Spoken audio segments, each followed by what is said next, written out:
Richard Hayes took the job because he needed money for his daughter's medication. The listing had no company name, no job description, only 3 conditions. Bring your documents, leave the city within 20 minutes, and tell no one. He almost dismissed it as a scam. Then the black SUV rolled up to his apartment building, and a driver handed him a sealed envelope without a word. 20 minutes later, a private jet sat at the end of a restricted runway, with its engines already turning. But the thing that sent a chill straight through Richard Hayes was not the aircraft. It was the woman already seated inside. She looked at him, said his daughter's name out loud, and told him, "Take this job. If you still want to protect her, stay until the end to watch a broke single dad step onto a private jet, unravel a conspiracy, and reclaim his place in the world." The apartment on Mercer Street wore its problems on the outside. Paint stripped from the window frames in long curls, and the hallway light on the 3rd floor had been dead for 2 weeks. No one filed a complaint because everyone in that building was too busy trying not to fall further behind. Richard Hayes lived in Unit 314 with his 7-year-old daughter Zoe, a duffel bag of her old artwork under the bed, and a running total in his head that never quite added up. Rent was due in 4 days. Zoe's prescription refill cost $87. The school had called twice about outstanding fees. The last time he checked his wallet, he found a 20, 2 5s, and a pharmacy receipt he could not afford to throw away. He had not always lived this way. 6 years in aviation safety had made him the kind of man airports trusted walking flight lines at dawn, reviewing maintenance logs with the kind of attention most people saved for their own children, flagging discrepancies that senior engineers preferred to overlook. He was good at it.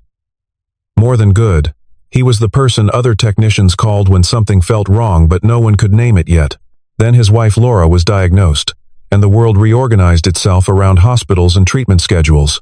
He took a leave of absence that became something longer. By the time Laura passed, Richard had missed enough recertification windows that the industry had quietly moved on without him. Applications got polite rejections. One informal conversation ended with a hiring manager saying, off the record, that his gap was too long for a safety-critical role. Richard understood. He just couldn't stop trying. So he worked the night shift at the cargo terminal, 6 miles from their building, and picked up errands through gig apps during the day.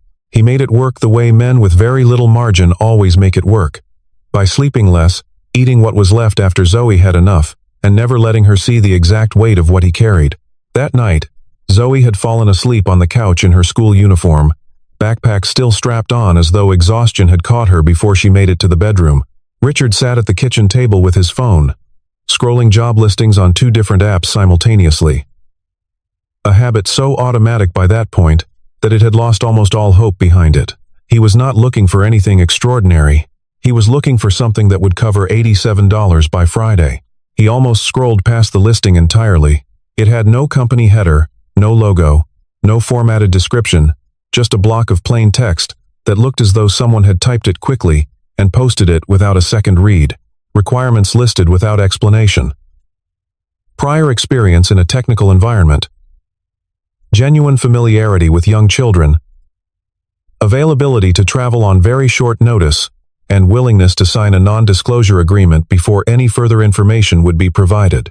The compensation listed for the first 24 hours of engagement was more than Richard earned in 2 full weeks at the cargo terminal. He stared at it for a long time. He thought about scams. He thought about the rent. He looked at Zoe on the couch, her small chest rising and falling, her sneakers still on her feet. He pressed accept. Fewer than 5 minutes later, his phone rang from a number he did not recognize. The woman at the other end did not introduce herself.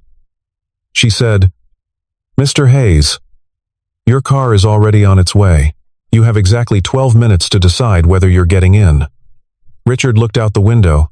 A black SUV was already turning onto Mercer Street. The driver wore a dark suit and handed Richard a sealed envelope before either of them spoke. Inside, a folded stack of cash, a magnetic access card, and a single-page non-disclosure agreement. The cash was enough to cover 2 months of rent with enough left for Zoe's prescription and school fees both.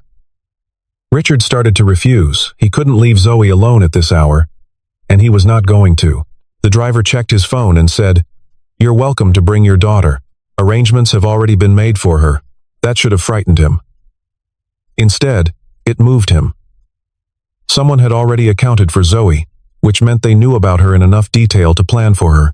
He packed a bag in 4 minutes, woke Zoe gently, told her they were going somewhere that might be interesting, and walked out with her hand in his before he could talk himself out of it.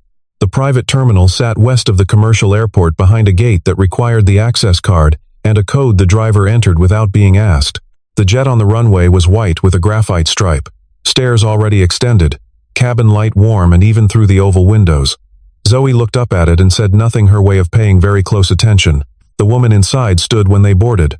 She was perhaps 31, dark hair pulled back with deliberate severity, her posture filling the cabin with the quiet authority of someone who had no excess habits. Every object around her had been placed precisely where she intended. Her name was Corenza Whitmore. She told Richard she had not hired him out of desperation or charity. She had reviewed his professional record in full, and what she needed could not be found among the people she normally hired. She needed someone with verified aviation safety experience, someone whose record with children showed consistent, real judgment, not the performance of it, and someone with no existing ties to her family's company, someone no one in her network could reach before she did. Richard said, "You know about Zoe's therapy?" Corenza held his gaze. She said yes. He didn't respond for a moment. Across the cabin, Zoe sat watching Corenza with the particular attention children give to adults they've already decided are complicated. Then Zoe asked, very simply, "If you're this rich, why are you scared?" Something moved behind Corenza's eyes, brief, real, and immediately recalibrated. It was the first crack in a surface she had clearly spent years building. Richard waited. Corenza answered the question she had planned to answer: the job. She said, "I need help bringing a child home safely before the people in my own organization decide she's more useful as a bargaining chip." Corenza laid out the situation with the precision of someone accustomed to presentations where imprecision cost money. Whitmore Air Systems was one of the oldest private aviation companies in the country. Her brother Edward had run a division of the business, held significant equity, and 3 weeks ago had died in the crash of a small charter aircraft over the mountain corridor. The official investigation was ongoing. Corenza had questions she could not yet prove. Edward's daughter Bonnie, 6 years old, was the inheriting interest of her father's equity stake. That stake and whoever controlled decisions surrounding it was the difference between Corenza retaining leadership and the board shifting authority to the interim executive director. A man named Michael Cade. Michael had been Edward's rival inside the company for years. He was measured, well-dressed, and extremely careful about how he presented himself in every room. Bonnie had been placed in a therapeutic residential facility in the mountains following her father's death. She had not spoken in 3 weeks. She refused contact with any adult connected to the company. She was terrified of men in formal dress, of legal documents set in front of her to sign or acknowledge, and above all of aircraft, which made the fact that she was housed 400 miles from the city an additional complication that Corenza described without obvious emotion, but that Richard noted carefully. The psychological evaluation scheduled for the day before the board meeting could be used by Michael's legal team to declare Bonnie emotionally unstable, a designation that, under the trust's own governing documents, would transfer voting authority over her estate to a court-appointed temporary guardian. That guardian, given the structure of the existing filing, would almost certainly be Michael Cade. Corenza suspected a leak inside her inner circle. She could not expose Bonnie to anyone with ties to the company. She needed someone who stood completely outside the network. Richard asked what had made her choose him specifically. She told him. In his gig app work history, there was a declined job he had walked away because the employer wanted him to leave a minor child unattended for an extended period, and his profile photo was not a headshot. It was a picture of him crouched on a sidewalk, tying Zoe's shoelaces. She was not hiring his resume, she said. She was hiring his character. Richard looked at Zoe, who had produced a small notebook and was drawing, apparently relaxed. He said he was in, but if he saw something that didn't feel right, he would say it out loud regardless of who was in the room. Corenza looked at him as though deciding whether to be relieved or unsettled by that. She said, "That is exactly the problem I need solved." The jet descended through heavy cloud into a small regional airport against the base of a mountain range. The therapeutic residence was 40 minutes by car, a compound of low wooden buildings arranged around a courtyard, well-funded and well-staffed, full of credentialed specialists, and carefully designed spaces intended to signal safety. None of it had reached Bonnie Whitmore. She sat in the corner of the main common room with her knees pulled up, a stuffed fox tucked under her arm, its fabric worn smooth along the ear from her thumb. The counselors introduced Richard with the barely concealed condescension of professionals who had seen too many outside interventions fail. He didn't engage with any of it. He walked to the corner and sat cross-legged on the floor at a distance that required Bonnie to make no decision about him. He didn't make eye contact. He looked at his hands. After a while, without looking up, he said, "What's the one question you most want grown-ups to stop asking you?" Bonnie didn't answer. But she looked at him briefly, once. Enough to register that he existed. Zoe moved to the floor beside her father. Without ceremony, she reached into her jacket pocket and produced a small sticker, a paper airplane, silver and gold, and held it out. She said, "I don't like strangers touching my stuff either. You can just have it." Bonnie looked at the sticker for a long moment. Then she reached out and took it. It was the first voluntary engagement anyone at the facility had documented in 22 days. That evening, Zoe reached into the front pocket of her backpack and pulled out a small notebook with a red cover she had never seen before. Tucked inside was a scrap of paper with handwriting, in the careful loops of a child still learning to make her letters straight. Zoe read it slowly and handed it to her father. It said, "Don't let Michael take this." Richard opened the red notebook and read without speaking. It was Edward Whitmore's handwriting, quick, uneven, the script of someone writing under pressure. Not a journal. A record. Dates, partial names, references to maintenance contracts for the company's light aircraft fleet. A vendor appearing across 3 separate procurement records under slightly different registered names. Multiple references to arguments with someone identified by initials that, read in context, pointed clearly to Michael Cade. The entries grew more terse toward the end. 2 stood apart from the others. "If I don't come back, don't trust the official report." And Bonnie saw something that no one else noticed. "Ask her when she's ready." Corenza stood behind Richard reading over his shoulder, very still. Grace Holloway, her attorney, sat across the table with reading glasses on and the expression of someone building a legal argument in real time. Grace said, "This is suggestive, but it isn't enough. A private notebook without corroboration is a grieving man's suspicions. Michael's lawyers will call it exactly that." She set it down. "We need a chain of evidence that holds legal weight," Richard said. "How did they know we were coming here?" No one answered. He continued. "The custody paperwork arrived at this facility less than 3 hours after we landed. We didn't file a public flight plan naming this location. Someone in Corenza's circle is feeding information as it happens." Corenza's jaw tightened. She didn't argue. Michael Cade's legal team had already appeared at the front gate with an emergency temporary guardianship order. The timing was surgical. When Michael called Corenza's phone 40 minutes later, his face on the screen was composed, slightly amused, the expression of a man who had rehearsed a particular kind of patience for moments exactly like this one. He said, very calmly, "Go ahead and put her on the plane. We both know some people won't land safely." Then the call ended. Richard said, "We're not taking the same aircraft back." When the group prepared to depart in the morning, Richard walked around the jet slowly, hands in his pockets, eyes moving across every panel in sequence. The ground crew had been replaced at the last minute, a scheduling change the terminal manager called routine. Richard noted it and kept moving. He found 3 things. A service bay panel with tool marks that didn't match the handling company's standard equipment. A hydraulic line fitting with its seal ring seated slightly wrong, not wrong enough to fail a routine inspection, but wrong enough to degrade under sustained pressure.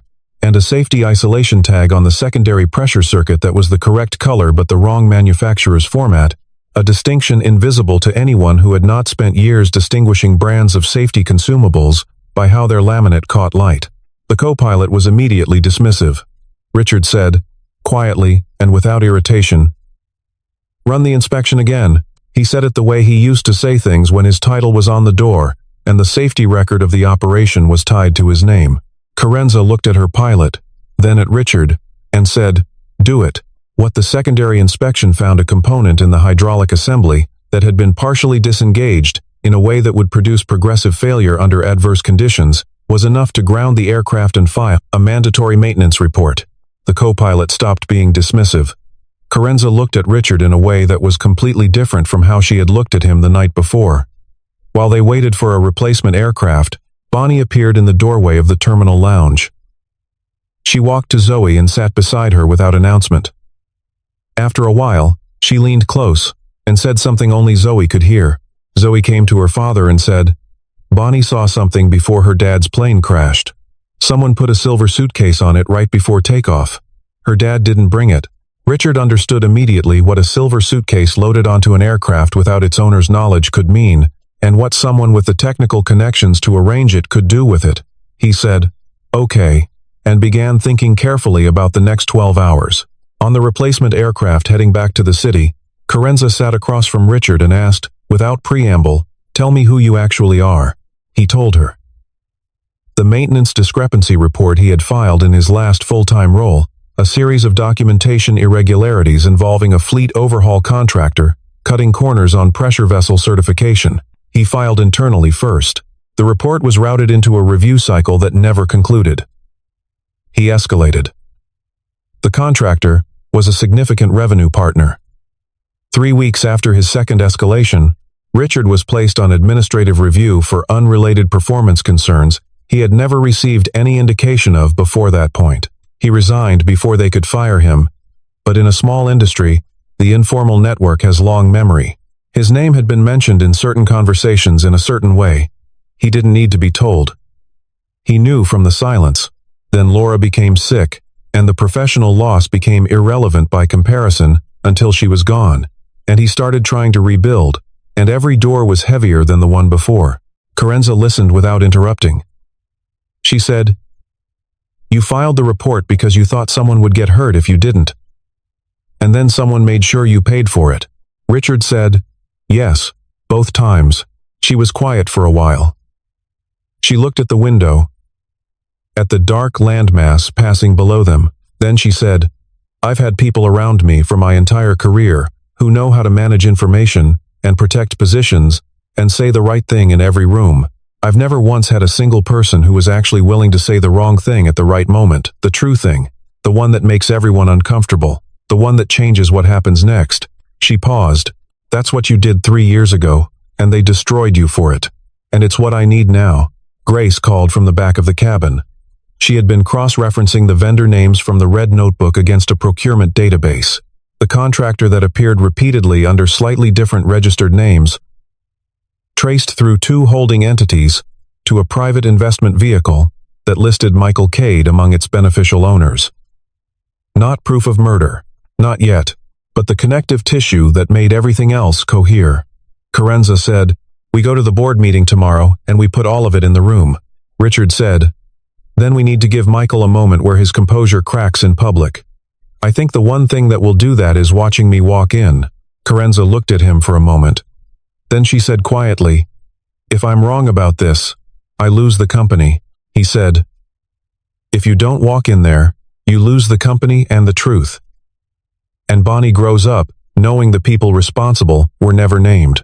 That was the conversation that decided it. The city received them with complete indifference. The way cities always receive people returning from crises, the traffic moved, the lights cycled, the world went on without registering what had happened in the mountains. Richard and Corenza used the remaining hours of the evening to consolidate everything Grace had assembled. Working through the financial documents at a table in a conference room Corenza borrowed from a firm she trusted. The board meeting was scheduled for 9 the following morning. Michael had not waited for morning to act. By 10 that evening, Corenza received word from 3 separate contacts that a story was circulating in the informal channels that connected the company's investor network, that she had suffered an emotional breakdown in the wake of her brother's death, that she was making irrational personnel decisions, that she had brought a stranger, someone who picked up gig work through a mobile application, into a confidential family matter, and given him access to proprietary company information. The framing was precise and designed. It was not false enough to refute easily, and it was targeted at exactly the kinds of questions that boards ask when they are looking for a reason to install a more controllable leadership. Richard was described, in the version Grace summarized for him, as a disgruntled former employee of an aviation firm who had been removed from the industry for performance issues. No mention of the discrepancy report he had filed. No mention of why his departure had actually occurred. just the shell of the story, stripped of the truth inside it. He had heard versions of this before. He recognized the shape of it. He said, "This is what they do when they can't discredit the evidence. They discredit the person holding it." Corenza said, "Does it bother you?" He thought about it honestly. Then he said, "It used to. Now, it just tells me we're close." In the room across the hall, Zoe and Bonnie sat together on a low leather sofa. Bonnie had the stuffed fox in her lap.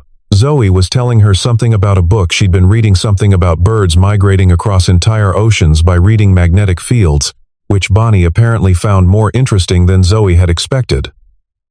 At some point, the conversation turned to the morning, which both children understood was significant without having been told the details. Bonnie asked, "What do you do when the grown-ups are worse than us?" Zoe considered the question with the seriousness it deserved. Then she said, "You say the true thing first, before they can say the wrong thing louder." Richard heard it through the open door and said nothing, but he filed it away in the particular way a person files something they didn't expect to need and already know they will. The boardroom occupied the top floor of a glass tower in the financial district, paneled in dark oak, lit from above, the kind of space designed to make everyone inside it feel the precise weight of how much things cost. When Richard walked in beside Corenza, the temperature in the room changed the way rooms change when something unexpected enters. Several faces made involuntary assessments, the kind that happen before a person has decided to judge, because judgment implies effort. He was in the wrong clothes, the wrong context, accompanying the wrong person from the wrong direction. Michael Cade sat at the far end of the table, with the stillness of a man who had arrived early and arranged everything to his satisfaction. He let his reaction be visible on purpose. He looked at Richard the way a man looks at something slightly beneath his notice when he wants the room to share that feeling. He addressed Corenza across the full table. "Is this the individual you've been relying on? Someone who takes work through a staffing application?" Corenza set the red notebook on the table and said, "Let him speak." Richard laid out the technical evidence. First, hydraulic anomalies, component specifications, manufacturer standards, the specific failure mode that would have activated over a mountain corridor in changing weather. He kept his language precise and his delivery flat. He did not perform emotion. Grace presented the financial chain. Contractor registrations. Ownership structures. The three-level link connecting Edward's flagged vendors to Michael's private investment vehicle. She walked through it without editorializing, which was more devastating than any tone she could have adopted.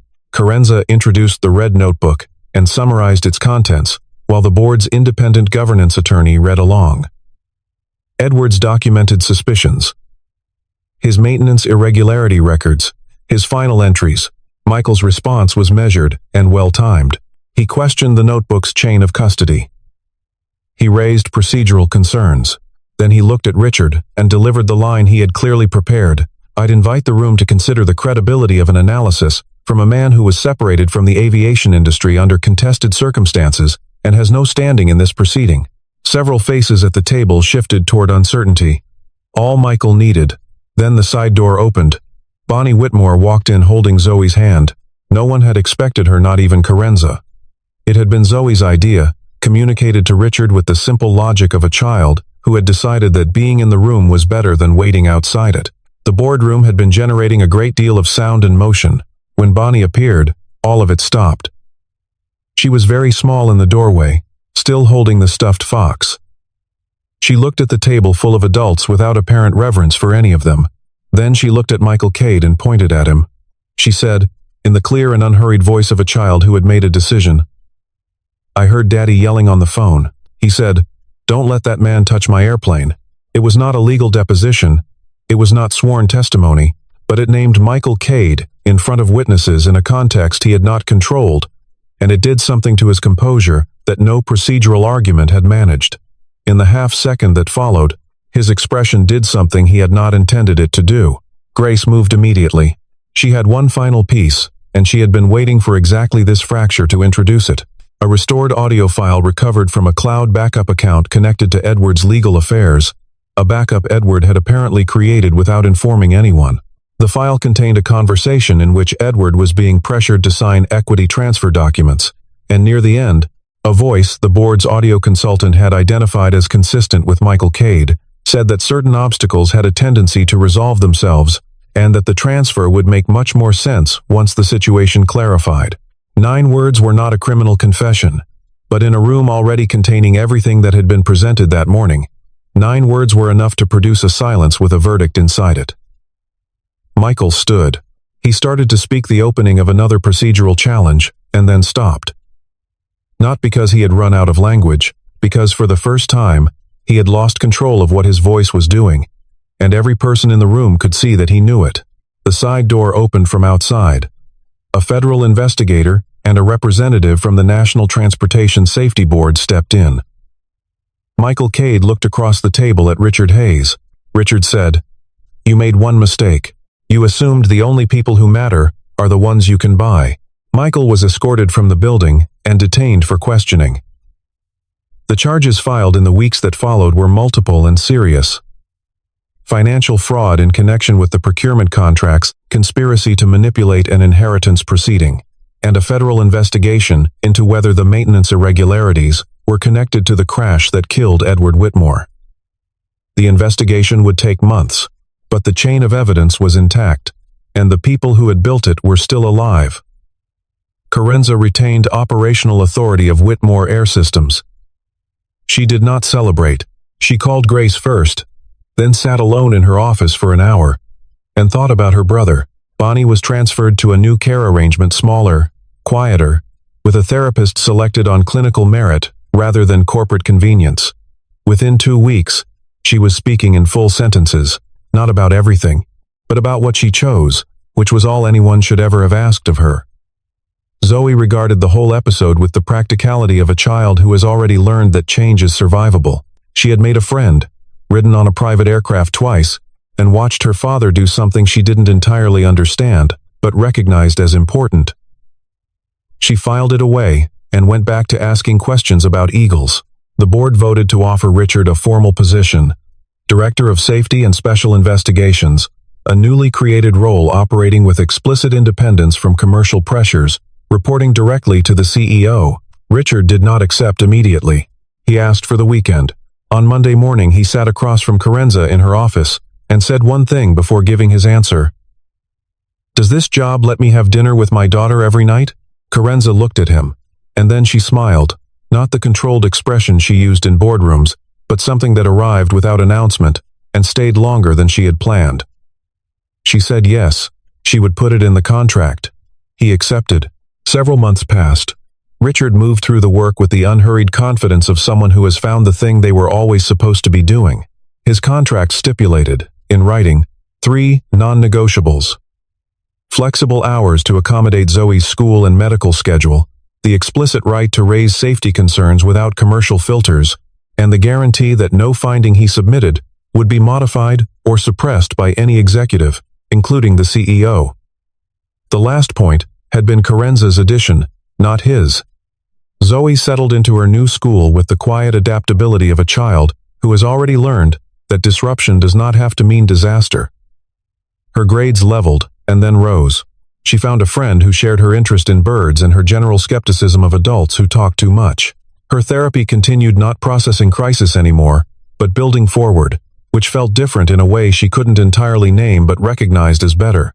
Bonnie recovered in the particular way children recover, when the adults around them stop asking them to be fine and start letting them be wherever they actually are. She still carried the stuffed fox. She had added a paper airplane sticker to its ear, placed there by Zoe during a quiet afternoon when neither of them felt the need to explain it. On an afternoon in late fall, Richard was at a small private airfield outside the city, running a safety review of aircraft used in a children's introduction program. Zoe and Bonnie sat at a low table near the tarmac, sharing colored pencils, not talking much. They didn't need to. Corenza came across the tarmac with 2 cups of coffee.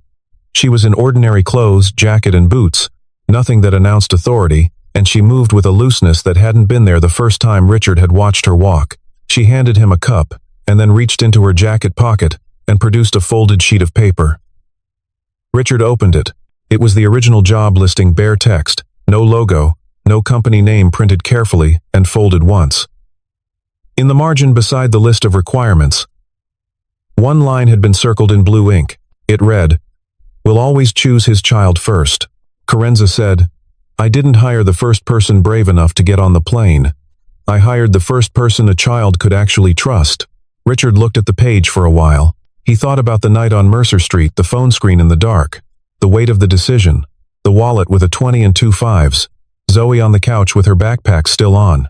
He thought about all the rooms between that night and this one. He said, "You could have led with that." She said, "You wouldn't have believed me." He thought about it.